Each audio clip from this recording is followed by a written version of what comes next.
Gaza में एक बड़ी घटना में इजराइल ने 6 जर्नलिस्ट को उनके टेंट को सीधे निशाना बनाकर मार दिया है। सबसे पहले आप ये वीडियो देखिए।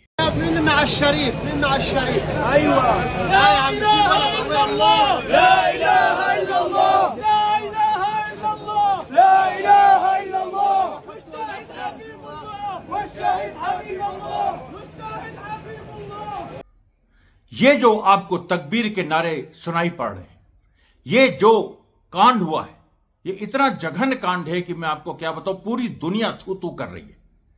इस कांड में अल जजीरा के 2 पत्रकार,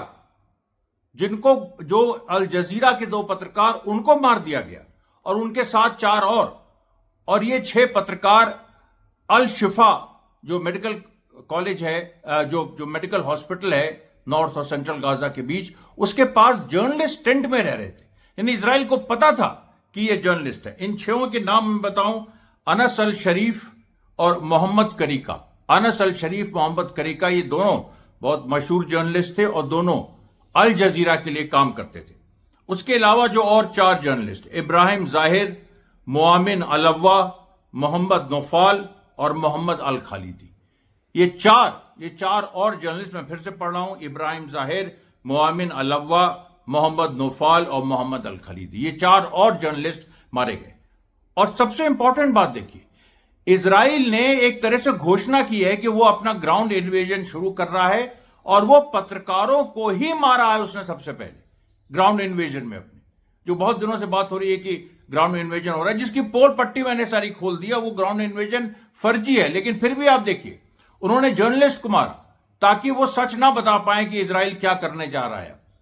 और ये जो 6 जर्नलिस्ट मारे गए हैं, ये आप सोच लीजिए कि अल जजीरा को लेके है। और इसमें देखिए, मैं एक स्क्रीनशॉट, आप इस स्क्रीनशॉट को देखिए।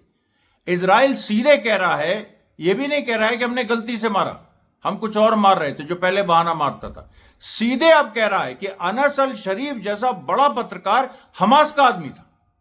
तो अगर अनस अल शरीफ हमास का आदमी है, तो भारत का हर पत्रकार हमास है। संदीप चौधरी भी हमास है, आशुतोष भी हमास है। अब बताओ, अनस अल शरीफ का स्टेटस वो था। ये सब हमास है। राजदीप सरदेसाई हमास है। सब लोग, सब, ये तुम जिसका नाम लेना चाहो, ये सब हमास है। अगर अनस अल शरीफ हमास था तो सब हमास है। ये पूरी देखिए स्थिति यहां पर बनी हुई है। ये बहुत ही जघन्य अपराध है और इसको लेके पूरी दुनिया में इजराइल की थू थू हो रही है। अभी तक 238 पत्रकार मारे जा चुके हैं 7 अक्टूबर 2023 से। कोई लेकिन आवाज उठाने वाला नहीं है। अनस अल शरीफ का आखिरी मैसेज था कि जब मर रहा था वो, उसका आखिरी मैसेज था कि कभी भी बाधाओं से मत दबना, कभी भी सीमाओं से मत बंधना और हमेशा एक पुल बनाना मुक्ति और आजादी के लिए। ये उसके आखिरी शब्द थे और उसको जिस तरीके से किया गया है, अच्छा, उसके आप विडंबना देखिए। अभी अनस अल शरीफ अपनी बेटी से मिला था।